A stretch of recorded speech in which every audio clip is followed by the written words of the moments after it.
Creo que a todos nos gusta viajar, pero prefiero ir primero a Corea del Norte o Arabia Saudita antes que a Afganistán. Este país se encuentra entre los últimos de mi lista de países que quiero visitar. Nuestro protagonista de hoy es un joven deportista afgano que se hizo famoso a nivel mundial en el 2014 por su gran parecido con el mítico Bruce Lee. Grandes cadenas de televisión documentaron su esfuerzo, su coraje y sus miedos. Soy Gabriel Bulgakov y hablaremos del Bruce Lee afgano, quién es, por qué lo hace, y de paso repasaremos un poco la historia de este país, un país que no conoce la paz desde hace al menos 40 años. Todo comenzó en 1979 con el apoyo militar de la Unión Soviética al gobierno legítimo socialista de ese momento, que se defendía principalmente de los insurgentes mujahidines, que no eran otra cosa que un grupo de guerrilleros afganos islámicos que eran liderados por Osama y que, dicho sea de paso, eran apoyados con armas y dolaritos desde el país de las maravillas. Sí, ¿sabían que Estados Unidos, por medio de la CIA, financiaron a Osama su lucha contra los soviéticos en Afganistán? Una operación que fue parte de la Guerra Fría y que ayudaría a la debacle definitiva de la URSS. Pues bueno, si no lo sabían, aquí estamos para entregarles algunos hechos históricos y de paso para contarles la fascinante historia de nuestro protagonista y héroe de hoy. Sin más introducción, empecemos. Y si te gusta el video, dale like, si no te gusta, ponle dislike.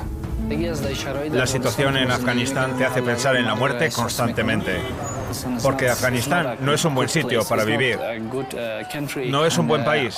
Siempre siento como si me muriera en Afganistán, porque no es un lugar seguro y no me siento seguro aquí.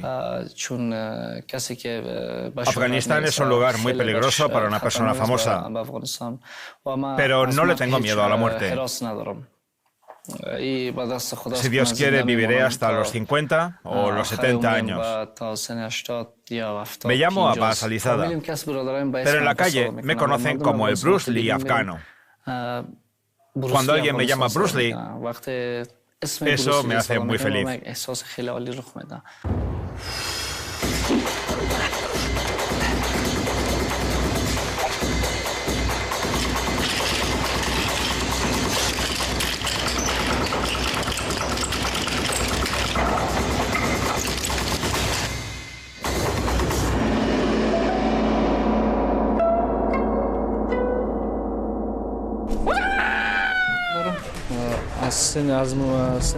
Empecé con el Kung Fu desde los 14 años.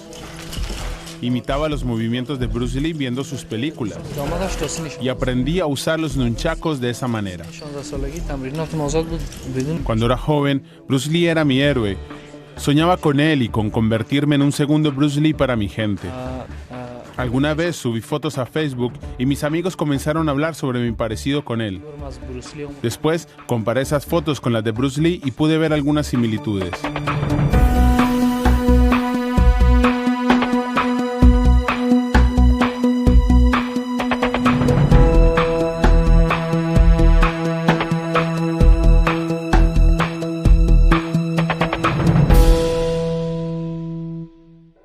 Para entender el caos del Afganistán de hoy es imprescindible conocer su pasado, al menos su historia reciente, su relación con la Unión Soviética, las intervenciones de Estados Unidos y otros detalles no menos importantes. Durante los siguientes 2 minutos te irás quedando con la boca abierta. Atención, que es aquí donde el video se pone bueno.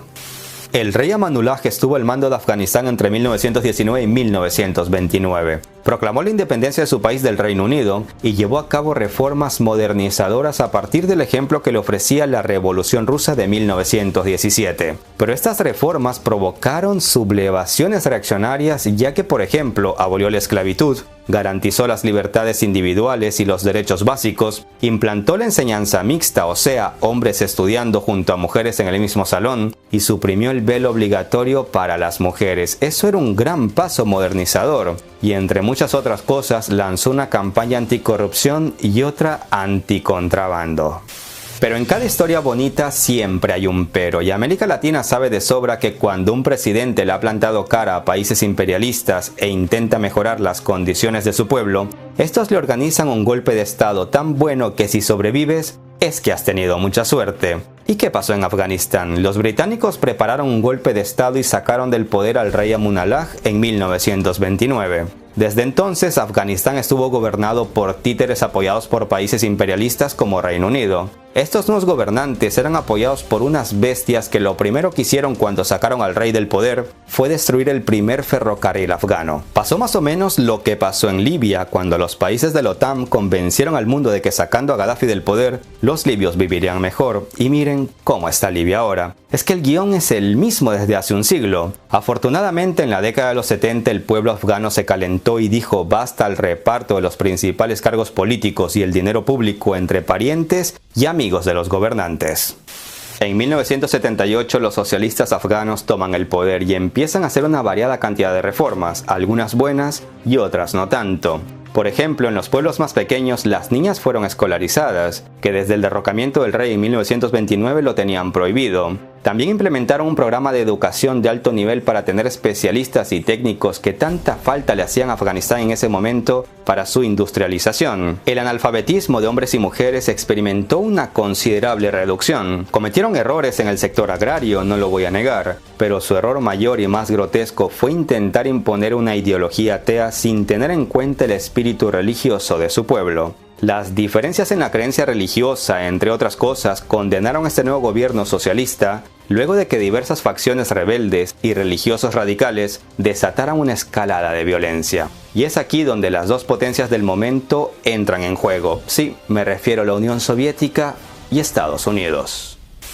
Algunos me dicen, oye tú, bigotón, ¿por qué nunca hablas de la invasión de los soviéticos a Afganistán? A ver, niños, yo la verdad a esta intervención no la llamaría invasión. Tengamos en cuenta que en ese momento Afganistán era un estado socialista dirigido por el Partido Democrático Popular. El gobierno era legítimo. Y si un gobierno legítimo pide ayuda a un país aliado y este acude a socorrerlo, eso no es invasión. ¿Acaso se puede hablar de invasión rusa en Siria? No, porque es el mismo gobierno sirio el que pidió ayuda a los rusos. Ahora, ¿se puede hablar de invasión estadounidense en Siria? Claro que sí, porque los soldados estadounidenses se encuentran ahí pasándose el derecho internacional por donde no les da el sol. Al igual que lo hizo en Irak hace casi 20 años, o se hizo en Libia hace menos de una década, por ejemplo. Y para que quede más claro, ¿se puede hablar de invasión estadounidense en Colombia? Claro que no.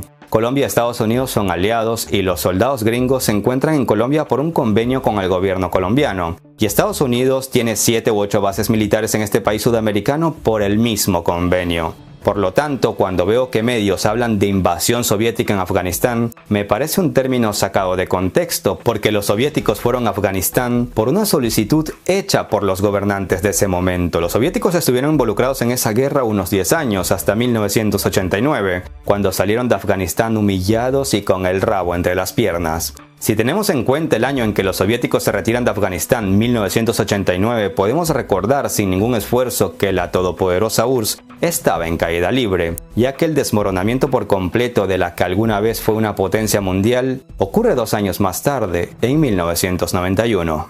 Pero en todo este asunto nos hemos olvidado de un punto importante. ¿Qué pintan Estados Unidos y Osama en esta guerra? La verdad es que pintan, y mucho. Poco después de que la Unión Soviética interviniera en Afganistán en 1979, Bin Laden, así como miles de otros islamistas de todo el mundo, se unieron a lo que llamaron Guerra Santa. En 1980, Bin Laden comenzó a reclutar guerrilleros y estableció sus primeros campamentos. Estos chicos eran entrenados, armados y financiados nada más ni nada menos que por la CIA, o sea, por el contribuyente estadounidense. Este apoyo de Estados Unidos fue conocido como Operación Ciclón, considerada una de las operaciones de la CIA más largas y caras llevadas a cabo. Esto es un dato que pocos saben, más que nada porque los medios tradicionales prefieren no recordarlo, y porque muchos detalles se mantienen con tanto secretismo como el color de los calzones del presidente de Estados Unidos. Tengamos en cuenta que todo esto ocurre en plena Guerra Fría y Estados Unidos, en su afán por detener la política exterior de la URSS y evitar que el comunismo se expandiera por el mundo, vio en Osama un buen aliado para detener a los soviéticos. A la CIA le bastaba con que fueras anticomunista o antisoviético para financiarte. Tus otros pecados eran perdonados por gracia divina. En 1993, por ejemplo, la prensa británica tachaba a Bin Laden, líder de Al Qaeda y por aquel entonces todavía apoyado por Estados Unidos, de guerrero antisoviético que pone a su ejército en el camino hacia la paz. ¿Quién podía imaginar que 8 años más tarde, en el 2001, este hombre acuchillaba por la espalda al país que lo apoyó a ganar ante los soviéticos? Bien dice el viejo y conocido refrán, cría cuervos y te comerán los ojos. Después de la retirada soviética en 1989, Estados Unidos puso en el poder a un gobierno títere. Luego, en el 96, los talibanes empiezan a hacer de las suyas y transformaron Afganistán en el reino del terror. Tras lo ocurrido en Nueva York en el 2001, Afganistán sería invadido por Estados Unidos, cuya intención ya para ese entonces era acabar con los cuervos que crió y que se le estaban comiendo más allá de los ojos. En medio de este caos nace una nueva estrella en un país sin paz desde hace 40 años. Un joven que con la ayuda del deporte intenta inspirar a los demás, grandes y pequeños, a quienes enseña a pararse fuerte frente a las adversidades. No obstante, en su bonita historia han aparecido religiosos radicales que no solo lo critican, sino que también lo amenazan de muerte. Si hace 100 años las mujeres en Afganistán podían andar sin velo, ahora ya saben cómo deben andar vestidas. Si hace 100 años había más libertad, ahora hay quienes critican el hacer y el pensamiento de la copia de Bruce Lee, por ejemplo. Si hace 100 años había más libertades, hasta libertad religiosa, ahora algunos religiosos de pensamiento radical ponen su ley en nombre de Alá. Miren lo que dice un religioso musulmán sobre el Bruce Lee afgano, y además descubran el peligro que corre este joven en pleno siglo XXI, por tratar de vivir una vida libre de prejuicios y lo más importante, sin hacer daño a nadie. Abbas Ali se presenta a sí mismo como Bruce Lee, imita los actos de un infiel. Lo que hace frente a las cámaras no está bien visto por el Islam. Es inaceptable desde el punto de vista del Islam. El Islam denuncia los actos contra la religión cometidos por musulmanes y condena a cualquiera que imite los actos de los infieles. Tenemos que estar todo el tiempo con él, porque circulan muchos rumores. El único problema en Afganistán es la seguridad, y es algo con lo que tenemos que lidiar constantemente mi hermano, mi familia y yo mismo. Es muy peligroso para él andar solo por la ciudad. Mis otros hijos también corren peligro. No pueden salir a la calle sin ponerse en peligro. Cuando Abbas está solo, le llamo y averiguo cómo está. Mucha gente lo vigila. Me preocupa que todo el mundo sepa que esta es la casa del Bruce Lee afgano. Cuando salimos del gimnasio, cuando viajamos por el país o al extranjero, siempre le acompaño. La gente me pregunta a mí, más que a Abbas directamente, sobre dónde se encuentra. Envían mensajes a Facebook preguntando cuánto dinero ganamos, de dónde lo sacamos. Nos exigen que se lo demos por las buenas. Cuando nos negamos, empiezan a amenazarnos. Cuando uno sale a la calle nunca sabe si volverá vivo. Solamente Dios sabe lo peligroso que es salir. Por eso hicimos un gimnasio para Abbas aquí, por cuestiones de seguridad.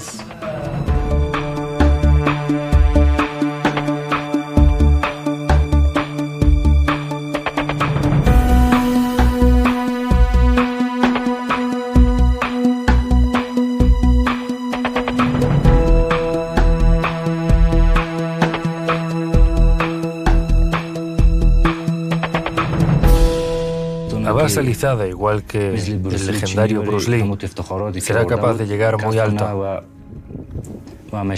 Pero para ello debe seguir entrenando. No importa qué religión practique, sea musulmán o no.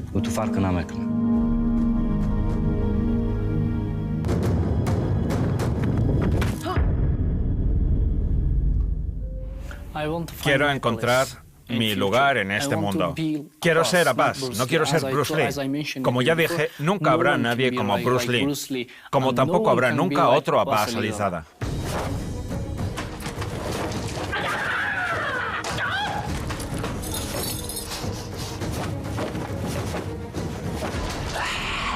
Soy Gabriel Bulgakov. Hagan el bien sin mirar a quién, como el Bruce Lee afgano, que pese a ser amenazado y vivir en un país sin paz, lucha por cumplir sus objetivos sin ofender ni molestar a nadie.